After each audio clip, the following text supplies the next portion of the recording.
Hi guys, welcome to World of Warship and welcome to my channel. Sorry guys, I was kind of busy lately that I could not able to play this game and send you some new videos and content. I apologize, I was extremely busy now the past days, but I will try to keep up and send you regular good replays, and even that I personally didn't have time to play the game. I do apologize, but now folks, we have pleasure to watch Gearing Tier 10 US destroyer, and the captain's name is Zatos, and he's in division with Zhao. Now remember that this particular gameplay, folks, it's all about teamwork, and not just teamwork. The thing is, if I'm just very sure, you see here, it's basically 5 destroyers on the enemy teams and only 4 destroyers at friendly teams. And its enemy team has Fletcher, Khabarovsk, and Goering as well, so it's not easy to deal. To be honest with you, I do believe that it's even though you are playing Goering, you kind of struggle to play versus Russian destroyers and even other US destroyer like Fletcher and Goering. Oh, you're not spotted yet, but this Kagero did kind of a big mistake, because if he's alone, don't get me wrong, the Japanese destroyer line receive a buff, so they have better rate of fire, but when you're within 5.7 kilometers, you're doing something very wrong if you want to engage there. And it's still straight. Okay, now, okay, receive huge damage here, folks. And I think we did not pop smoke, okay? Hindenburg is charging us, okay? Yeah, I do like the US destroyers a lot. It's because of very good rudder shift and turning radius. It's amazing. Well, it's also amazing the last destroyer in the entire game, which have workable 16.5 kilometers torpedoes. That's Goering, folks. Not just because you will hit anything above 16 kilometers, but it's you have a good feeling that no matter where you are, you have this slightly opportunity to send your torpedoes. Folks, this is game, it's not easy. It will be very intense and very close, and this should never be no win. That's my personal opinion. And Izumo, it's not 1 but 4 torpedoes altogether, cause flooding, and so far 58,000 damage. Yep. Well, there must be at least 1 destroyer close by.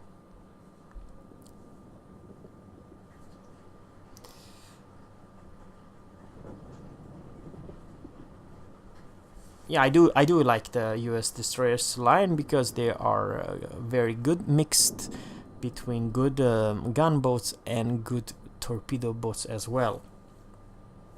Kind of weird that now Goering has the longest torpedo range. Well, Shimakaze has 20 kilometers, but if you use those 20 kilometers, you're doing something wrong, and they will be spotted miles away, and they are not workable 20 kilometers from Shima. But 16.5 and those, if I'm not mistaken, 66 knots torpedo speed, which is pretty okay.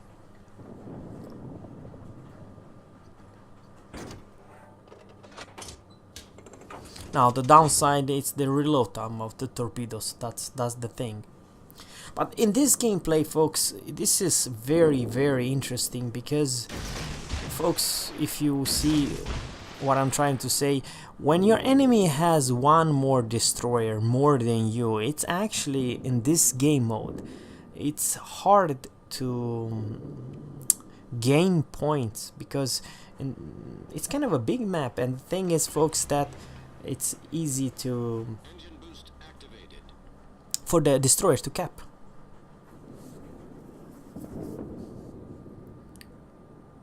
And we spotted the Shimakaze.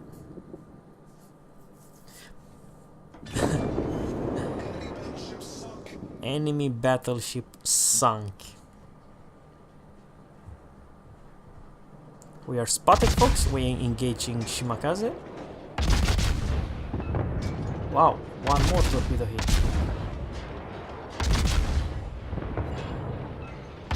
Amazing.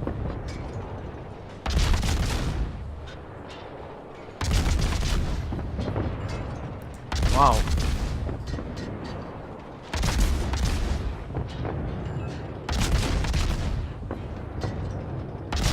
I forgot how fast rate of fire from Gearing's guns is.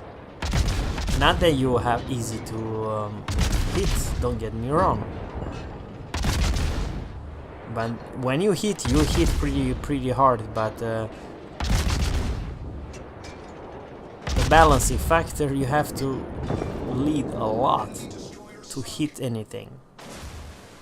And it doesn't work if you are more than 10 kilometers, you can just forget it.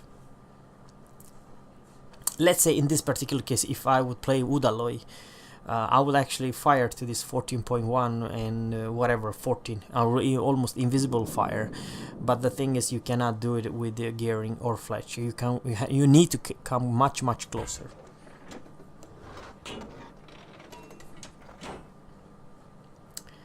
But well, if you see the score, folks, this should be easy win, right? I mean, anyone who's watching this replay may be thinking, oh, this is so easy game. Well, the thing is that this team start pretty okay. I mean, they capped B, they capped C, they have points advantage, almost 200. But from now on, I'm not gonna say anything to spoil you. It won't be that easy. I mean, the huge points different. It will be very crucial to the end. So what I'm trying to say, this start, it's amazing good. It's really good start. But sometimes, I don't know, please let me know, folks, if you're playing high tier and you never enjoyed or played a game that you almost were 100% positive that you will have this in the bag, and then something happened, then it's no more obvious that you will win, even though you said this is an easy win just 10 minutes ago, you know what I mean? So this is one of those games.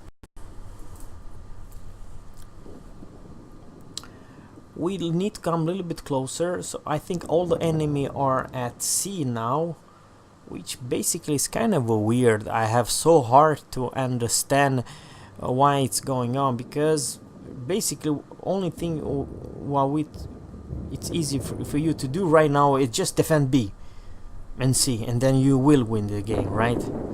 But right now, Kurfürst killed the no, I mean enemy Gearing killed the friendly Kurfürst, and Khabarov's 5.4 kilometers. Oh, is he AFK? Okay. Wow, I think the Khabarovsk was AFK, which was kind of unfortunately. We're engaging Fletcher right now. This is a very important hit. He's reversing. Oh my god. Why do I not have that opportunity? And he's not even firing at Gearing. What? Very strange.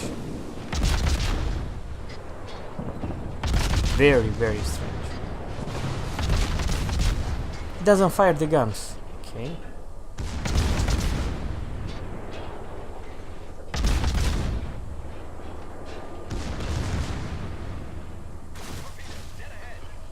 Of course, torpedoes in the water.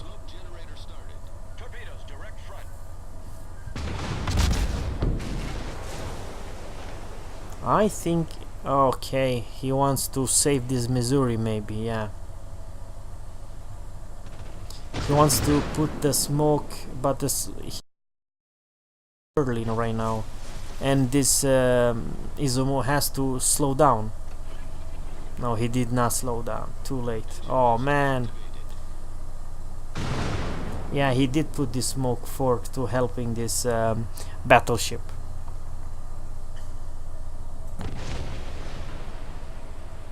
Long smoke, but this Missouri just went down. Very unfortunately, because it was misplay by this Missouri.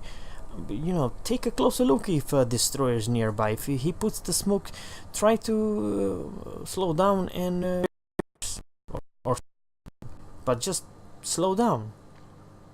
Yeah, well, unfortunately, folks, that's exactly what I told you. Now the Fletcher went for B. He's on the B right now. Oh man, that salvo, that was bad aim.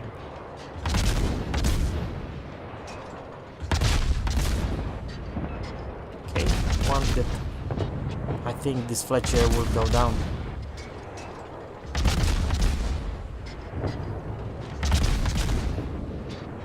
And Zhao killed the Fletcher, low HP.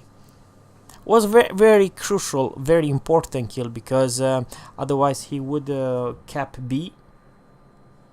And even though this division killed this Fletcher, it's still very close. It's still okay. Now it's not that close anymore because enemy Iowa killed a friendly Izumo.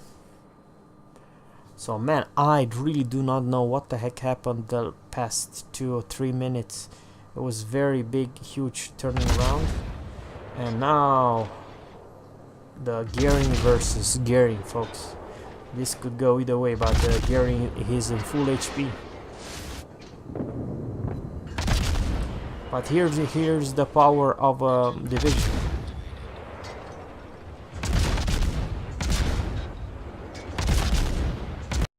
Because I do believe that, okay, we received the Confederate, 127,000 damage.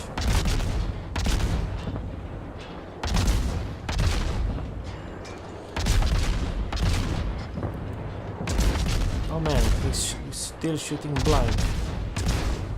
I'm wondering where this Gering is. Oh, inside the smoke, of course. There he is.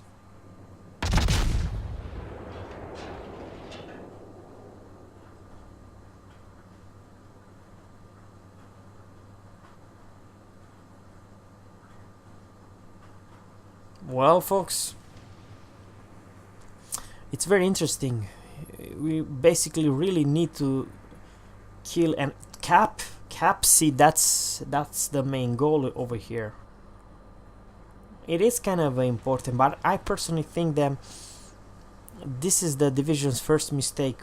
Why chase a Gering when you can do much better and go and cap C?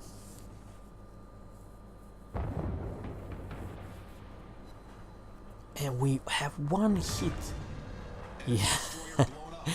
Flooding took the kill of the enemy Gering. It was very luckily a torpedo salvo over there. But folks, unfortunately it's 59 more seconds until the new torpedo salvo it's available. And yeah, I do like if they go for C. I do like but you see, folks, how close it is. Even though this team has A and B, they're still very close, because it's basically 3 versus 5, right? And this is tier 10 Kurfürst, Iowa, Izumo, Bismarck, and Hindenburg. So there's 2. No, I'm talking about one tier 10 battleships.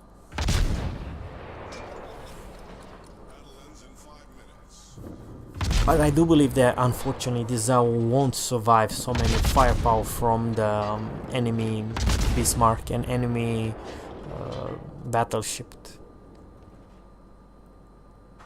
Even though, don't get me wrong, Zhao is very stealthy ship, but she cannot survive versus so many battleships.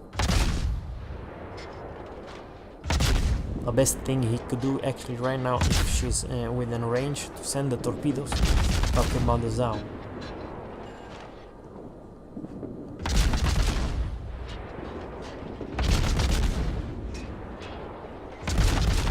One more fire. Wow, this Bismarck is burning. Okay, 3 fires. Yeah, but unfortunately, what I told you, the Zhao is gone. And now, folks, we have 1 versus 5. 1 versus 4, folks.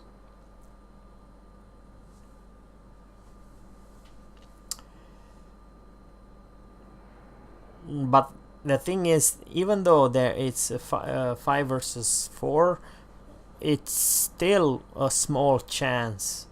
Of course, the problem over here, folks, that the enemy team doesn't only have well, they do have 1 cruiser, tier 10 cruiser, Hindenburg.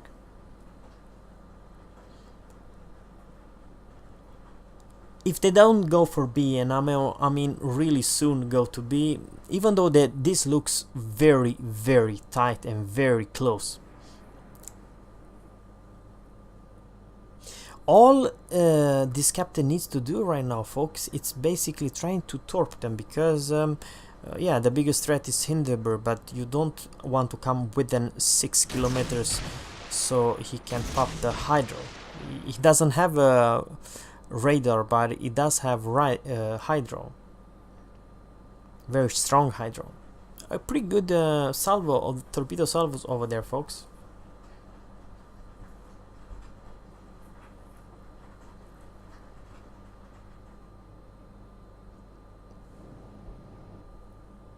Do they will hit this target? I'm talking about the torpedo salvo. That's a good question.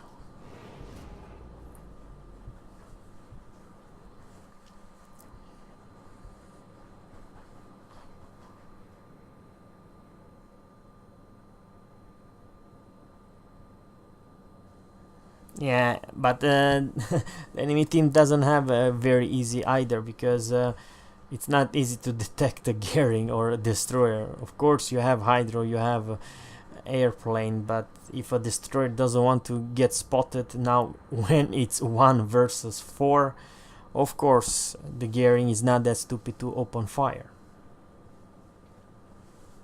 But Kurfürst is low HP, and we have 45 seconds left to the next torpedo reload. And they managed to cap B as well, unfortunately.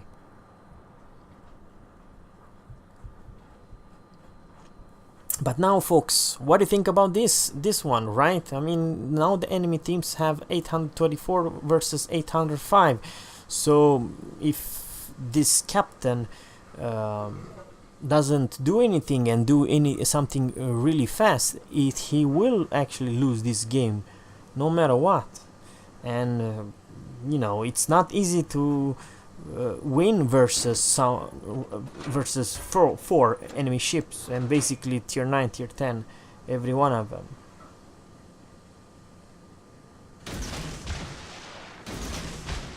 But I do like how this he chose in Kurfürst, because is this perfect angled, you know. The Kurfürst is not a small ship, it's kind of a big, large, and you have to have the right angle for the best ideal torpedo hit. And this is probably not the best angle, but it's still 1 torpedo on 1 flooding. And it's only now he's trying to open the fire. What the heck? Now he wants to finish this Kurfürst, and Kurfürst is running secondary build, and there she goes. Hindenburg is a history.